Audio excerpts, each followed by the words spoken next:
All right, folks, for those of you that don't know me, my name is Anderson Sunda. I am the art teacher here at Maurice Bowling Middle School in Owen County.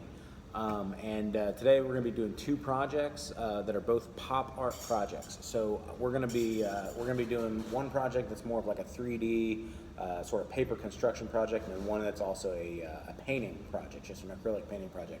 And so I do pop art projects with 6th grade and 8th grade. So I teach grades 5 through 8, and I do a pop art project with just 6th grade, and then I jump a grade and do a project with 8th grade.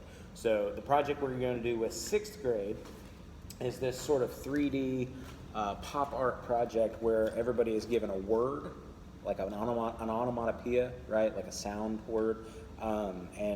We literally make these 3D like pop art words that pop, right? These expressive sound-like words that literally pop. It's I always make the lame joke, it's pop art that pops, right? And nobody ever laughs, and yeah. So anyway, but these are really cool. They're super simple. They're not very complicated. You can kind of see how it works. It's pretty simple. We just use these little paper strips to kind of create these layers.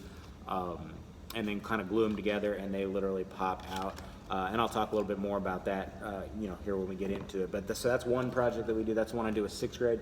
And then the pop art project that I do with 8th grade is we do these acrylic candy paintings. So what happens, everybody gets a piece of candy. Sometimes I let them pick, sometimes I just randomly hand them a piece of candy. And the object is they have to take their piece of candy and they have to blow it up and paint it. We'll draw it and then paint it really big so that at least part of the piece of candy is going off of the page, right? Part of the package is going off the page. So it's an exercise in kind of utilizing your space, and then also using that pop art style to create a really bold, vibrant, expressive painting. And these look really cool. And kids really love these because because of the pop art style, because it's so it's not overly realistic. Kids don't get overwhelmed, right? Like since it's kind of a cartoonish, style, kids really respond to that, right? And they don't get overwhelmed with trying to make it. They don't worry about making it look super realistic. They're like, oh, I can just, I can outline everything in black, which I'm sure you guys know kids always want to outline things in black all the time for everything. And I'm not sure why, but I'm always telling kids, you don't really need to outline that with a Sharpie. And they're like, oh, but I want to. Anyway, so this is one of those projects where once they're done painting, they can outline it in Sharpie. They can use just bold, flat colors that look really, really nice. And these are really cool. I got a couple of examples here. Again, these are the examples I have are not the best examples because they're the ones that kids didn't want to take home with them, and so it's just what I have left over. But I got a whole bunch of examples of this and these pop art words on an accompanying PowerPoint. So there will be a PowerPoint that I'll make, or a slide, or whatever we're calling it. And so I'll attach that to this too, so you can kind of go through and look at some of these other examples. But yeah, so we're gonna walk through these. I'll do each one, here in just a few minutes, yeah, they're gonna look really cool. All right, folks. So the first project that I'm going to talk about is this 3D pop art project where every kid's going to get a word, and they are going to basically take that word and make like a 3-layered 3D sort of paper construction project out of it. So this is my example. This is the example I tend to use. It's very simple. I always tell kids, I said, this is my example. I did it really fast. I expect yours to be a little bit more creative than mine, and that, of course, that's just something I say, trying to, spur them to kind of go above and beyond. Sometimes it works, sometimes it doesn't. But I do always tell kids, like, hey, I did this example really quick this morning, even though it's not always true, just so that I can be like, you can do better than this, because I did mine really quick. But anyway, so I show them my example. It's got 3 layers. My first layer is my word. My second layer, I have some sort of layer in the middle, and then I have some sort of background layer. And these are really easy to make. Let me just kind of go over the basic instruction. It's pretty simple. I tend to use cardstock paper, so anytime before I do this project, I'll stop at the store on the way home. and I'll just get cardstock paper. Cardstock paper works a little bit better, just because it's, where it's stiffer, it's a little bit more durable, right? It kind of stands up a little bit better. So like if you were to use regular paper, then these different layers would sort of droop down. They wouldn't be as stiff. They wouldn't be as durable. And it just works better, I think, on cardstock paper. So I always stop and get a little bit of cardstock paper, a pack or two of cardstock paper. Basically what I do is I give every student 3 sheets of cardstock paper. Sometimes if I'm running a little low or I don't have that much, I'll cut them into half sheets. So you can just as easily do, like you can see, like this project, like my example would be easily made out of 3 half sheets of cardstock paper, because none of my pieces are bigger than a half a sheet. So you could do half sheets, you can do full sheets. Obviously with full sheets it takes a little bit longer. That's another reason sometimes I'll do half sheets if I'm sort of stressed for time. So anyway, so I use cardstock paper, and I tell kids you want to have at least 3 layers to your piece, and you don't want to have any more than probably, I wouldn't do more than 4 or 5. I think after, because this is like a 3D thing, once you got up to like 4 or 5 layers, it would start to get a little unwieldy, kind of, heavy. It would sort of maybe start to like, droop down, and there would just be a little bit too heavy, a little bit too much going on. So I like to stick to maybe 3, maybe 4 layers total. And so basically obviously I'll have them draw out just a little quick sketch. It doesn't have to be anything fancy, just a little quick sketch of their design. Actually, let me back up. First, what I'll do when it comes to assigning words, I have a big list of onomatopoeia type words, or comic book sound words, whatever you want to call them, like pow and bam and thwack and splat and a whole bunch of words like that. And I'll include that with the video as well. When I up on where I have my PowerPoint, I'll also include my list of words. There's literally tons of words you could use. I mean, you can Google onomatopoeias and find tons of them. I just have a big Word document that I've just kind of held on to for the last few years, that I just print off every time, and I just cut those out, and I just give every kid a different word just sort of randomly. Of course, I know some of these words lend themselves to more creative projects. Like I use the word crunch, right? So I use the word crunch or swoosh. So like if I know I have a kid that's particularly athletic or is really into basketball or something, I might give them the word swoosh, so that and kind of nudge them in the direction of like a basketball theme project. But anyway, so I have a big list of words that I can share with you, that you can use. And so every kid gets a word. I'll have them do a quick little sketch. Doesn't need to take more than 5 or 10 minutes to do a little sketch of kind of what they want to do, kind of get an idea of what they want to do. But it is really important for them to sort of plan out how, what their 3 layers are going to be and sort of how their word is going to work. When I first started doing this project, no matter what word they got, no matter what the sound was, everybody made it like an explosion, like my example, because as I'm sure you guys know, anytime you show kids an example, almost all of them want to just do what your example is. So even if a kid got splat or splash or crunch or something like that, they would like do the word crunch, but then like the background and everything would be like an explosion, like my example.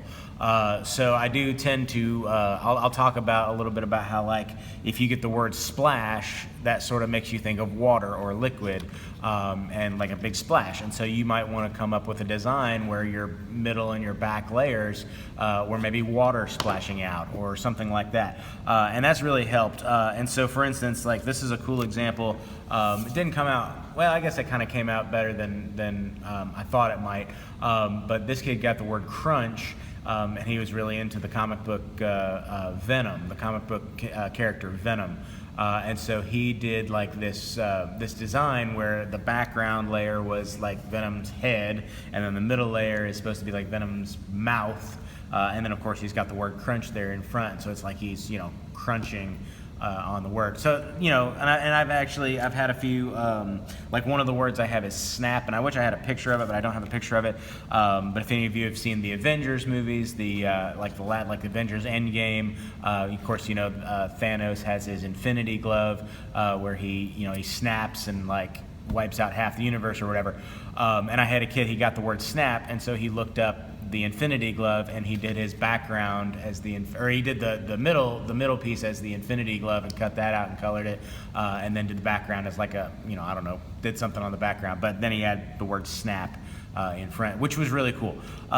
So talk to your kids about like the specific word they have and how they can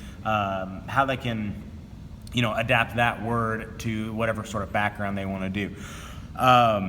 And so I'll give them the word, and then another thing I'll talk about is a lot of students have trouble.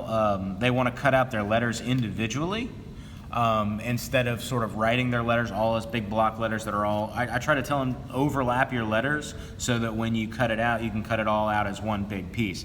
And so I end up with a lot of kids. They'll have like individual letters that are sort of individually glued down, and it looks kind of weird because all these letters are all individual. So I always say it looks better. I always tell them it looks better to sort of draw your letters so that they overlap one another, so that when you cut them out, you can sort of cut around them and make it like one whole piece. And so once they have their design drawn out, they can start working on cutting out their pieces. And color, I always say draw it, color it, and then cut it out. This is one of the few projects where I'll let them use completely just markers. Usually when we do projects where we use a lot of color, if we use markers at all, it'll be just for outlining. So for most projects, I'll have them color things in with colored pencil and then outline with marker, because I just think that looks better. But this is one of those projects where I'll let them color in with marker, as long as I tell them you can't have any of those white marks, can't have any ghosties or whatever. If they use marker, it has to be completely smooth and nice and clear. So like, here's an example. They got the word splat.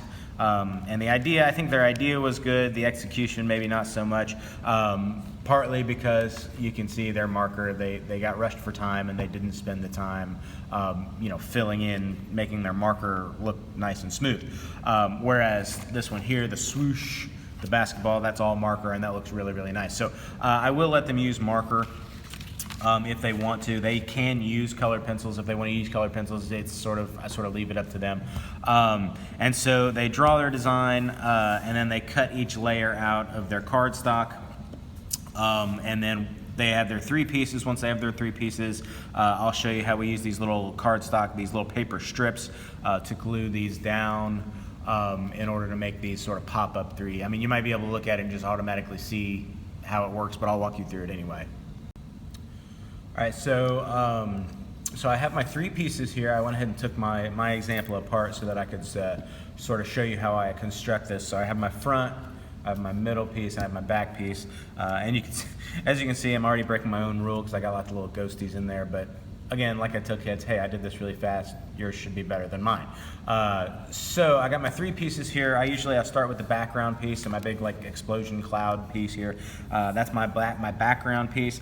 And what we're gonna do is we're gonna use these little cardstock paper strips. So again, I'm still using cardstock paper just because it's stiffer and it holds up a little bit better. So I got these little paper strips, and I usually tell kids, depending on how big your piece is, you're gonna need probably 2 to 3 of these strips. If you're using like big full sheets of cardstock, you might need 4 or 5.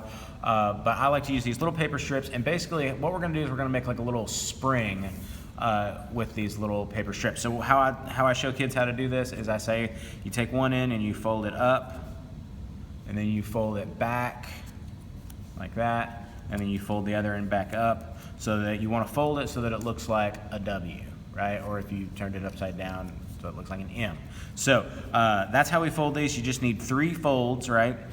So that it has kind of this, you kind of have this zigzag fold, right? And I do this project with 6th grade, and you would be surprised how many kids have so much trouble figuring out how to fold these little paper strips.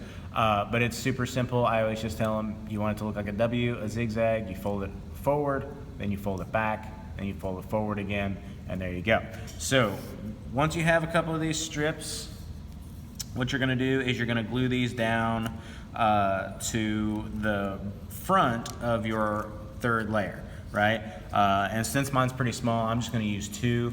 And one thing I want you guys to notice, which really important, is that when I glue these strips down, I'm not gluing them this way, right? I'm gluing them this way. I'm gluing them so that they're sort of standing up. And the reason for that is that when I have these pieces on here, if they're standing up, then that will keep it from like drooping down. Does that make sense? Like if I do it like this, if I glue it down like this, then that's going to droop down.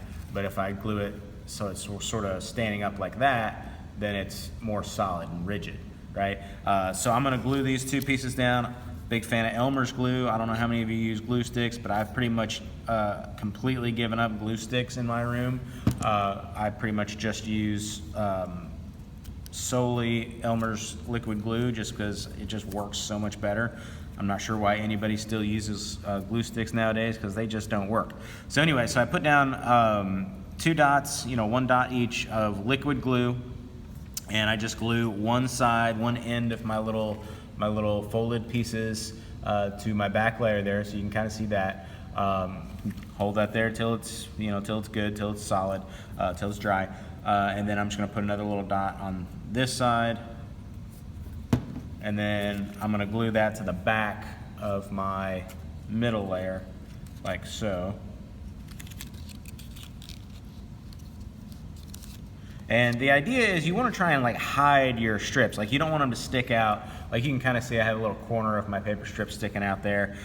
So I always try and tell kids you want to hide the paper strips. Like you don't want to be able to see what's making this look 3D because that'll ruin the illusion, right? So you want to hide your paper strips behind your piece. Some kids have trouble with that. So like, especially if they have real small pieces. So if you go back to this Venom guy, if they have extra small pieces, like his word is pretty small compared to the strips that I cut, so it probably would have been a good idea for him to take the strips and cut them and make them a little bit smaller, right? Because you can definitely obviously see that paper strip kind of sticking out there. So the idea is you want to try and hide your strips behind your individual pieces. So while this is a really cool idea, it would have been better if that strip had been cut down so it was shorter so that it was behind that word. So, so then once that's dry, then I'm going to get another couple of strips, fold those, again, fold forward, fold back, fold forward, right? And then we're just going to do the same thing with the middle layer and the front layer. We're just going to glue those down. A little dot of glue here, a little dot of glue here. And remember, again, you want to have these standing up, vertical. You don't want them to be turned. You don't want them to be turned this way because then they'll droop, right? You want to turn them. You want to have them turned this way so that they stand up, so that they don't droop. And then you're going to again put just a little bit of glue here, a little bit of glue here, and then you put your word down. And if you do it right, it'll be like this cool 3D pop-up pop art word, right? And these look really cool. This has become one of my favorite projects in 6th grade. And it's, it's one of those you can do with other grades. I mean, this isn't like an exclusively 5th grade project. I could see doing this with 5th grade. I could see doing this with 7th grade. I do a project similar to this with 5th grade, only instead of pop art, it's a project that I do with where we learn about space, where we learn about foreground and background and middle ground. So they do the same thing, but they create a landscape in 3 layers. So they have to have a foreground, and then they have to have a background that's a little bit taller, and then they have to have a background or a middle ground that's a little bit taller, and then a background that's a little bit taller than that. So you have like these 3 layers, and then we use the same zigzag little paper strips to glue them so that they pop out. So it's like a little 3D landscape, and it's pretty cool. So like I said, I do that with 5th grade.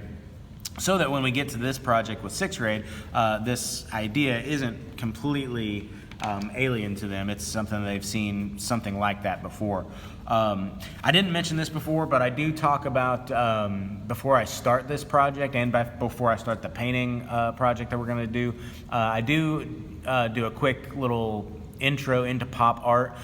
I don't do a big, long drawn out thing about like this is what pop art is and this is, I just kind of do a quick 5 or 10 minute little spiel about, this is pop art. This is when it was happening. This is when it came about. Here are a couple of artists that do pop art. Here are a couple of the artists that are known for pop art, and here are a couple of things that we see that are common about pop art. So I'll be like, okay, here's Andy Warhol. Here's some of his stuff. Here's Roy Lichtenstein. Here's some of his stuff. Here's some other famous works. I just kind of do a quick gloss over of what pop art is.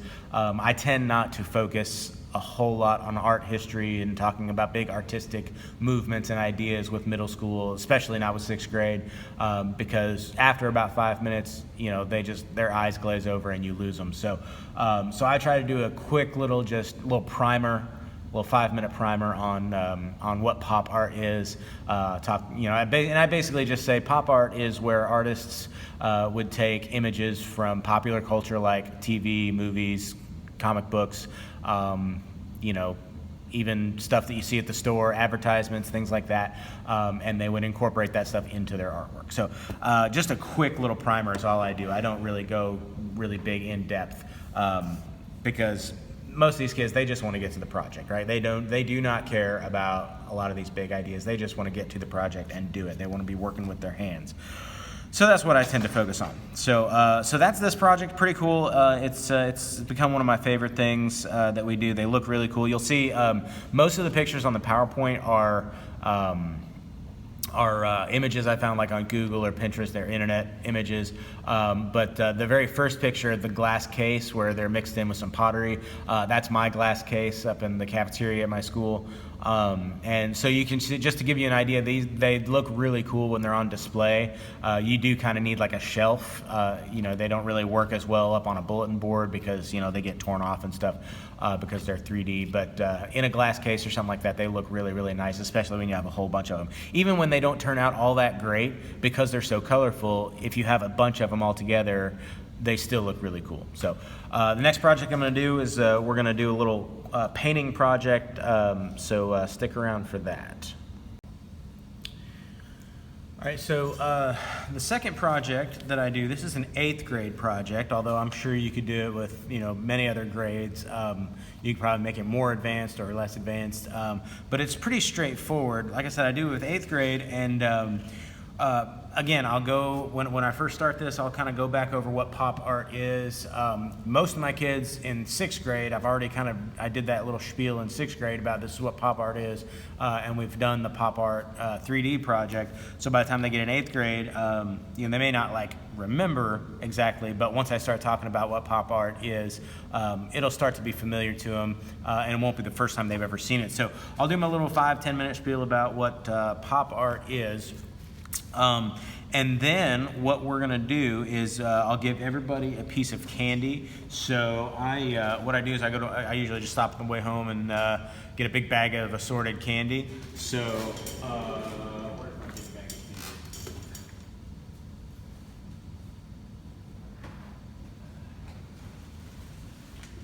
So I have a big box of candy that I just keep. This is candy that never gets eaten. I just reuse it until it's gross and we have to throw it away. So that's sort of one of the big things I tell kids is don't eat your candy. If you eat your candy, you'll get a 0. I try to get the big variety pack that has lots of different stuff, that has lots of colorful wrappers and stuff, like the fruit chews and the Tootsie Rolls and the colorful suckers and all that. So I get a big bag of candy. Give every kid a piece of candy. I usually mostly do that randomly. I give candy out randomly. If there are kids that I know are particularly talented, or I know already know that they're gonna do a really good job, then I'll give them one of the more complex pieces, like the dots are very popular because they employ lots of different colors, and because they're in a nice box, they are able to kind of make them look 3D, kind of using that using that box to make them look 3D. So anyway, so I'll give every kid a piece of candy, and the paper I just use like heavy watercolor paper. I know watercolor paper is watercolor paper, but I tend to just use it for anything, any kind of painting or multimedia that we do. Instead of ordering lots of different types of paper, I'll just order a bunch of watercolor paper. What I do is I order the big 18 by 24 watercolor paper packs. Like I think they come in like 30 packs or 50 packs or something like that. And then I just cut them down. I just cut them into fourths. And I think I've done the math, and I think that's a little bit more economical than buying a bunch of pre-cut pieces of watercolor paper this size. So I get the big like poster size and just cut them down. So anyway, so I get this watercolor paper. We use this heavy watercolor paper, and what I do is this is not this project, but it's a different painting project. But if you're like me, you get a lot of boxes, right? I mean, when we order stuff, we just get tons and tons of boxes. I never throw my boxes away. I cut my boxes up into all these little individual like sheets of cardboard. And so what we do when we do these painting projects is I'll have kids, before we do our painting, before we start, we prepare our surface. And so I'll get some masking tape out, and I'll have kids, I'll give every kid a piece of cardboard that's slightly bigger than our paper. And I'll have them tape down all four edges of their paper like you see here. What's nice about that, not only does it keep the paper from warping, it keeps the paper from wrinkling up or whatever. It also, when you're done with your painting, when they're done with their painting, and they take the tape off, it creates this nice kind of frame, right? This nice border around their painting, these nice clean edges. So even the worst looking paintings have this sense or this look of they have a nice finished look to them, right? They look like a complete finished artwork because they have this nice clean border around their painting. And so we tape our paper down with masking tape. We want to try and make sure that it's like even, right? So it's kind of hard to see here. I'm doing this on my phone, so it's a little bit tricky, but I try to make sure it's a nice even line so the tape's not like skewed up this way. But we tape our paper down.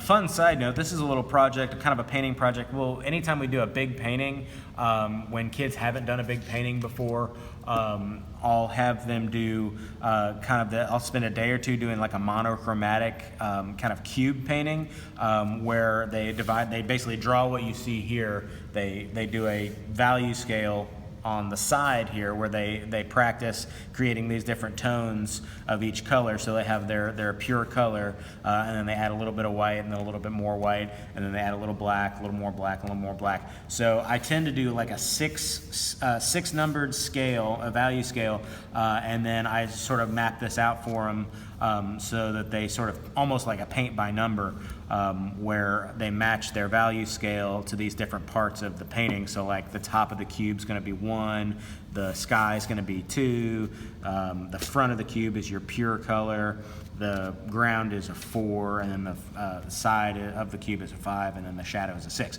So it's sort of like a paint by number, and it's a really helpful exercise for helping kids learn how to mix colors and create lighter and darker shades of a color.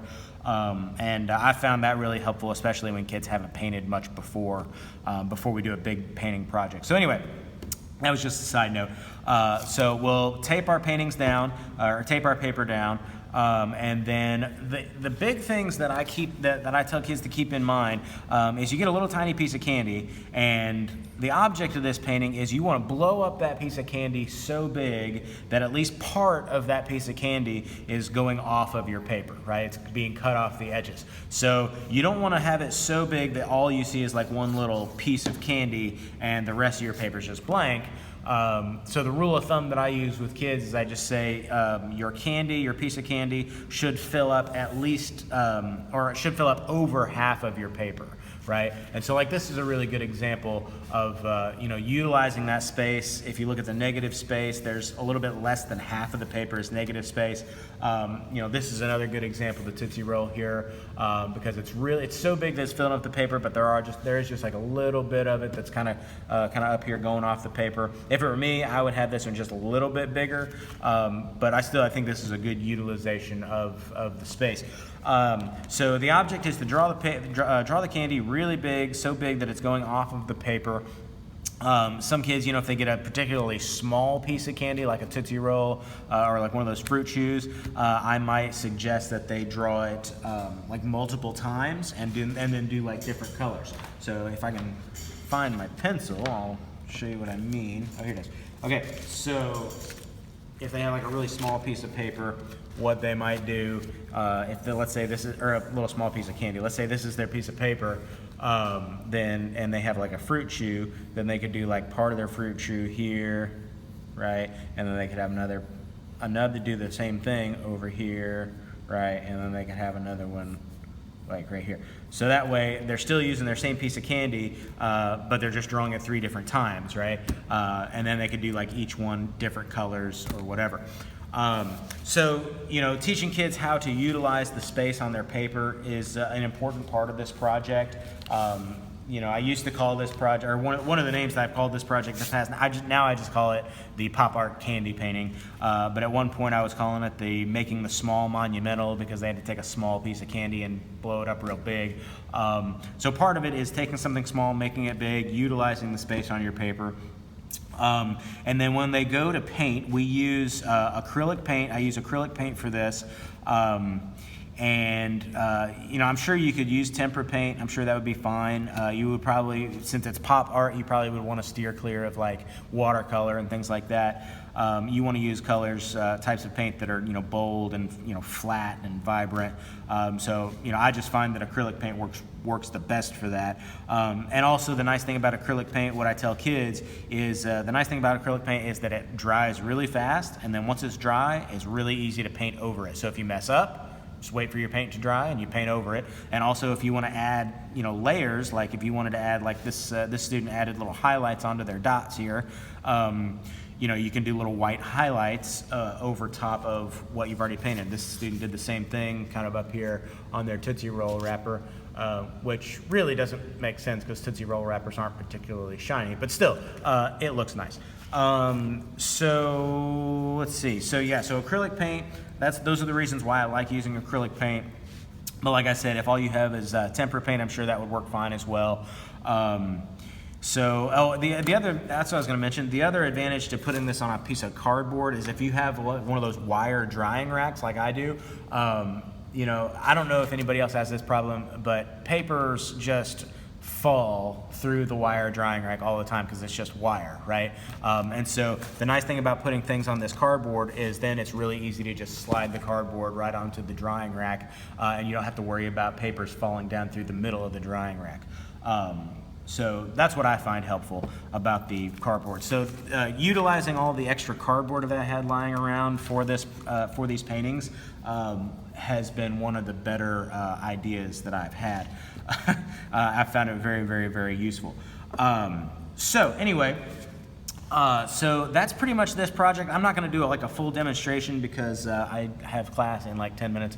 It's pretty self-explanatory. You draw I have kids draw it out in pencil first all the time.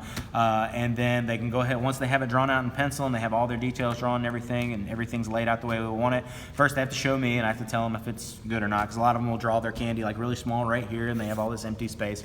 So I'll tell them, go back and redraw it.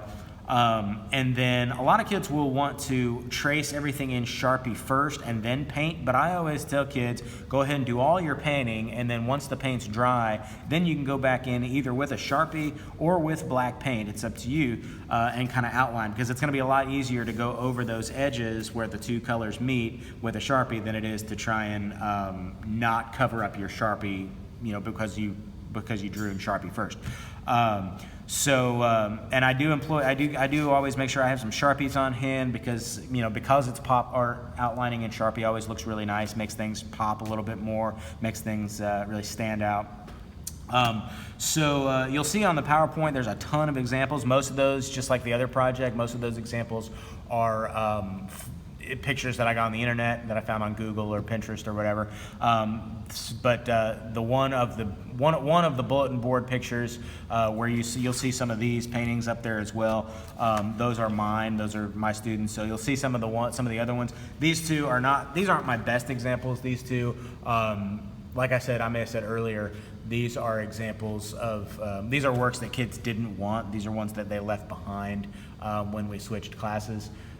So, I feel like I'm always left with the worst examples. Not that these are the worst examples, but I'm always left with the worst examples because kids always want to keep the best stuff. So I'm left with stuff that's not always the best, but that's okay. But these are good enough that you kind of get the idea of what they're going to look like. And the other, just one more thing. I always talk about a little bit about complementary colors and colors that make other colors pop. And so one of the things I always talk about when I introduce this project is, think about what color your candy is going to be, and then plan your background color to be a color that's going to make that candy pop. Right. So, for example, this one may not be the best example, but where the majority of these colors she's using are like yellow is the one that stands out the most, yellow and blue. So you might do like a red or a green background, something that's going to really make that pop. Like a pale green would look really good to make that yellow pop. This one's really good because, and the student actually asked me because where it's brown, well, what's a complementary color to brown? Because usually we use the color wheel to kind of figure out, we look at the color wheel to figure out where the complementary colors are going to be. And brown, of course, isn't really on the color wheel, and so they're like, well, what should I do? And so we kind of looked at it and we figured out that a nice bright pink would really look good behind this brown Tootsie Roll. So that's another thing to keep in mind. I always tell kids to think about what kind of colors they're going to use for their background in order to have colors that make the color of your candy pop. So that's something to think about as well. So hopefully this gave you some ideas. I apologize that I didn't do like a full demonstration of the painting, but that would have taken a little while. And like I said, I do have class like here in just a minute. And so I'm sort of running out of time. But, it's like I said, it's pretty self-explanatory. You get your candy, you prepare your surface by taping down onto some cardboard, or at least that's what I do. You don't have to do that. And then, you draw out your design. You want it to take up kind of at least over half of your paper. And then, then you can just kind of start painting and outline in Sharpie, and then really carefully peel off your tape once it's dry, and they turn out really cool. And like the other pop art, the nice thing about both of these pop art projects is where they're so bright and colorful, even if they're not all that great, when you have a ton of them up on display, they just look really good. They're very eye-catching, right? So even the ones that aren't great look good because they're surrounded by so many. So hopefully you got some ideas for doing some pop art projects. If you have any questions or if there's anything I left out, like I said, the second part of this video I feel like I did really quick because I was sort of running out of time. But if you have any questions about this project or the other project, please email me. I'll include my email on the PowerPoint that I submit with the video. So if you have any questions, please email me. So hopefully you got something out of that, and cool. See you later.